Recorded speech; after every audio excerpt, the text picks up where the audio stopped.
시편 54편 구약성경 840쪽입니다.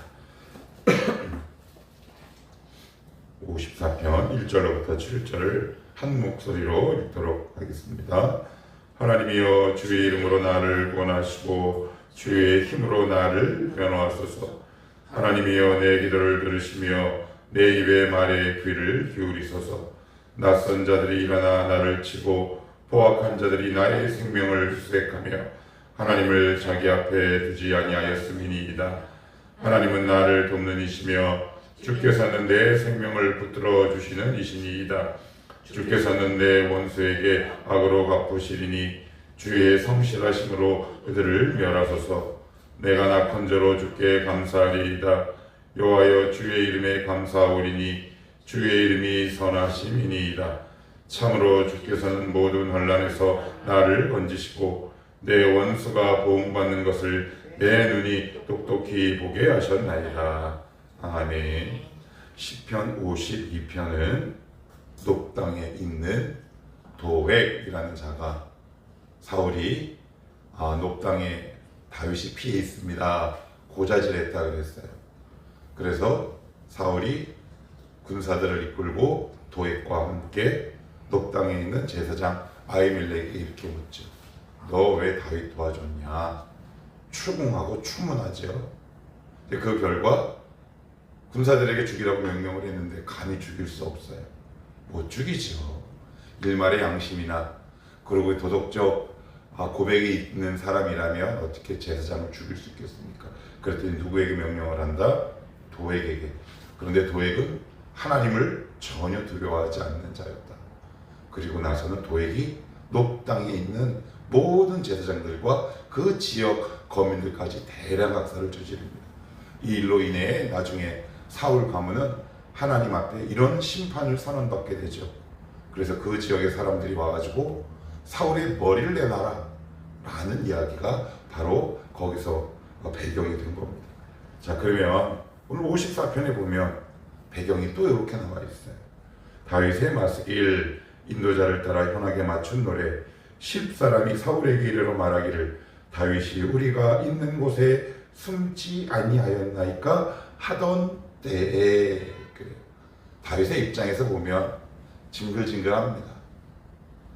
뭐 지난 지 얼마나 됐다고, 과연 내가 이 삶을 지속해야 될까라는 의문과 한탄이 나올 법하죠. 그런데 하나님은 조금도 중단이 없으십니다. 여러분 신앙생활 할 때 이런 고민 해본 적 있으십니까? 하나님은 과연 나의 무엇을 연단하실까? 그런데 하나님은 결국 우리의 마음을 깊이 연단하십니다. 왜요? 마음이 우리의 신앙을 좌우하기 때문에 그래요. 그래서 잠언 4장 23절은 오죽하면 이런 말씀 있겠습니까? 무릇 지킬 만한 것보다 더욱 내 마음을 지키라. 생명의 근원이 이에서 남이니라. 생명의 출발이 마음에서 나기 때문에 하나님은 우리의 마음을 계속 연단하세요. 이제 그만게 됐으면 되는 좋은데 하나님은 중단 없이 우리의 마음을 연단하시죠. 그런데 그 당시에는 잘 몰라요. 저도 그렇고요. 대부분의 경우 그 당시는 잘 몰라요. 왜? 화가 나거든요. 속이 상하거든요. 그런데 나중에 철이 좀 들고 그 마음이 잔잔해지고 과거에 나를 욱하게 했거나 나를 힘들게 했던 그 사건과 상황, 사람을 보고 다시 한번 지금 만나는 하나님과 이렇게 연결해 보면 하나님이 결국 그때 나의 마음을 연단하셨구나 라는 것을 뒤늦게 알게 되는데, 하여튼 다윗도 한 나라의 왕으로서 지도자의 품격을 갖추기 위해서는 이 마음을 연단하는 일이 보통 한 번으로 끝나지 않고 이어진다는 사실입니다. 자, 그럼 그 상황에서 다윗은 어떤 신앙의 고백이 있었고, 우리 이야기입니다. 어떤 기도를 하나님 앞에 했는가 보시면 1절로부터 7절에 보시면 반복되는 단어가 있습니다. 항상 반복되는 단어가 중요하다 그랬어요. 1절에 보시면 하나님이여 주의 이름 이렇게 되어 있고요. 6절에 보시면 여호와여 주의 이름, 내 주의 이름, 그래요. 이름이라고 되어 있습니다. 이름은 뭘까요? 여러분, 회사 가서 내 윗사람의 이름을 부를 수 있나요? 못 부릅니다. 이렇게 이해하시면 훨씬 여러분들의 이해가 조금 쉽긴 한데, 이제 아이들이 이렇게 크고 나면 20대 30대 먹고 나면 이제 아버지와 딸 아니면 엄마와 아들 이렇게 관계가 친밀해지면 가끔 가다가 이렇게 할 때가 있어요. 어떨 때요? 이진성 조심스럽지만, 이금단 아니면 유정숙, 그게 버릇없는 걸까요? 아니면 친밀하다는 뜻일까요? 친한 것. 관계가 서먹서먹하면 이름 함부로 못 부릅니다. 그러니까 다윗은 지금 어떻게 얘기하느냐? 어려운 상황 속에서도 하나님의 이름을 부른다는 것은 하나님과 다윗과의 관계가 친하다는 거예요. 여호와, 여러분 우리가 잘 아는 것처럼, 여러분 바리새인과 특별히 서기관들은 엘로힘이란 말이 나오면 가서 손을 씻고 다시 그 필사를 했던 사람들인데, 다윗은 그런 하나님의 이름, 야훼라는 이름을 하나님의 이름하고 이렇게 반복해서 부르고 있다는 사실이에요. 그러니까 지금 무엇을 말하고 있느냐? 하나님, 저 되게 어렵지만, 저 사람 10사람 때문에 제가 지금 곤궁에 처해 있지만 하나님 저랑 친하시죠? 라고 붙들어요. 그런데 우리는 대개의 경우는 상황이 어려우면 하나님과의 관계도 멀어지더라고요. 그 왜 그렇다? 아직 마음이 덜 연단되는 거예요. 잘 한번 곱씹어 보십시다. 내가 여러 상황이 이렇게 막 이렇게 벌어지고 나의 마음이 힘들 때 우리는 대부분 그래요. 하나님이 싫어하나? 하나님의 사랑이 식었나? 그런데 하나님의 사랑은 식을 수 없다 그랬어요. 우리의 마음을 연단해요. 아마 그것을 다윗은 캐치하지 않았나 싶어요. 그래, 하나님의 뜻이 있을 거야. 그리고 어떻게? 유종숙, 이진성, 이게 얼마나 깊은 친밀감인지 모릅니다. 깊은 정서적 유대감인지 모릅니다. 우리도 하나님 앞에 이렇게 기도할 수 있으면 좋겠습니다. 아버지, 이진성, 하나님, 저 주님과 지금 저 멀어진 거 아니지요? 주님 저 여전히 사랑하는 거 알아요. 그래서 하나님, 저 하나님 앞에 더 기도하며 나가겠습니다. 자, 그러면 주의 이름이라 그랬어요. 그러면 어떻게 기도하는가? 2절 보시면 1절 마저 볼게요. 하나님이여 주의 이름으로 나를 구원하시고 주의 힘으로 나를 변호하소서. 지금 다윗 억울하다는 말이에요. 도망다니는 이유가 죄를 지었기 때문인가요? 아니에요. 사울의 시기라 그랬어요. 그래서 지금 하나님 앞에 먼저 자신의 입장을 이렇게 이야기하고 나서 변호사를 하나님으로 탁 세우고 나서 이어서 2절에 이렇게 기도합니다. 하나님이여 내 기도를 들으시며 내 입의 말에 귀를 기울이소서. 그래요. 귀를 기울이소서. 이게 무슨 말일까요? 내 입의 말에 귀를 기울이소서. 우리도 이렇게 기도하잖아요.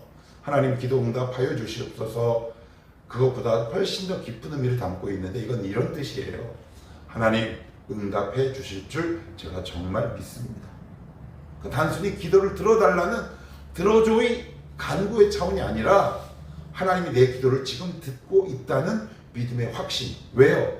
주의 이름을 부르기 때문에 그래요.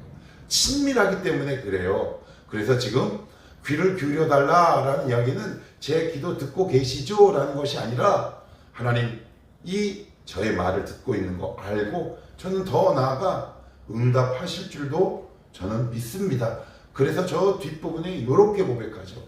먼저 한번 볼게요. 7절 같이 한번 읽어볼게요. 시작. 참으로 주께서는 모든 환난에서 나를 건지시고 내 원수가 보응받는 것을 내 눈이 똑똑히 보게 하셨나이다.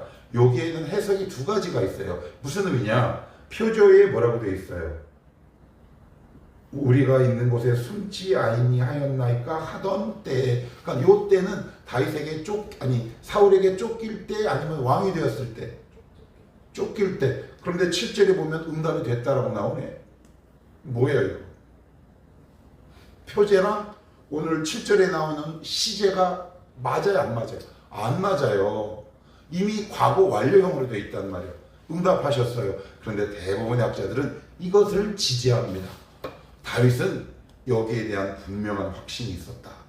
그래서 여러분 6절에도 보시면 내가 낙헌제로 주께 제사하리이다.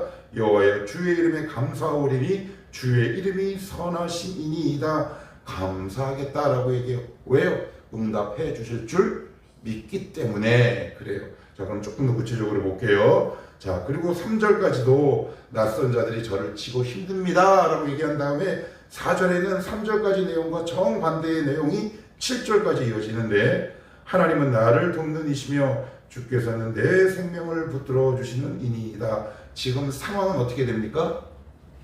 10사람이 나를 지금 밀고 해서 나는 도망가는 입장이에요. 그런데 오늘 4절에 보시면 하나님은 나를 돕는 이시며 주께서는 내 생명을 붙들어 주시는 이시니이다 라고 얘기해요. 이게 무슨 얘기예요? 상황은 변해요, 안 변해요? 아직 안 변했어요. 그런데 지금 다윗의 시선이 기도를 하다가 보니까 지금 원하는 상황대로 응답되지 않았지만 왜 기도를 우리가 계속해야 하냐면 상황은 안 변했는데 마음이 변하기 시작해요. 시야와 시선이 변하기 시작한단 말이에요. 이래서 우리가 기도를 계속해야 돼요. 안 그러면 어느 한 지점에서 뒤로 확 물러나더라고요. 저도 참 많이 경험합니다. 상황이 안 변하네? 그러면 기도 쉴까? 이렇게 돼버려요. 그러나 다윗은 거기서 한 걸음 더 나가요.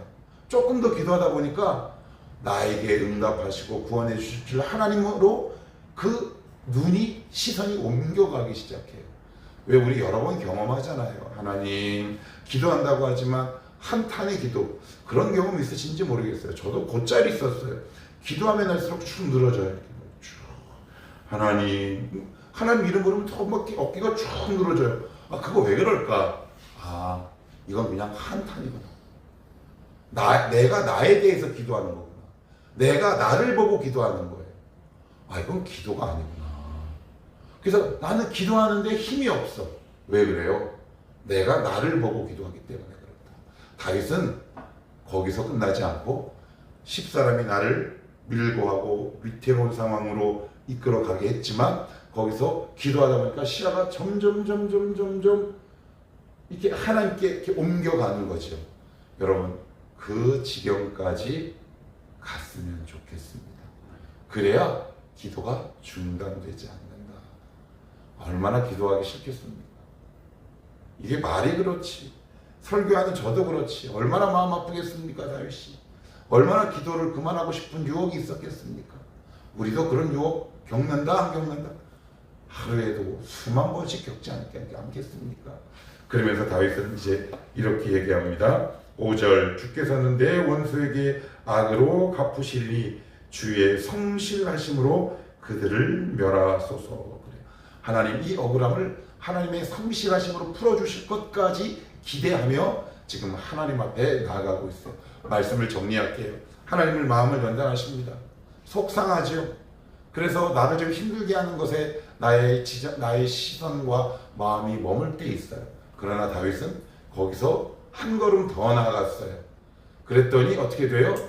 7절, 아직 응답되지 않았음에도 불구하고 마치 응답된 것처럼 완료형으로 선포하더라. 결국 이 믿음의 고백대로 다윗의 기도가 이루어지죠. 여러분도 이런 시편을 우리의 인생 가운데 많이 써내려 갔으면 좋겠습니다. 그래서 다윗의 시가 우리의 시요, 우리의 고백이 되기를 주님의 이름으로 축복합니다. 기도하겠습니다.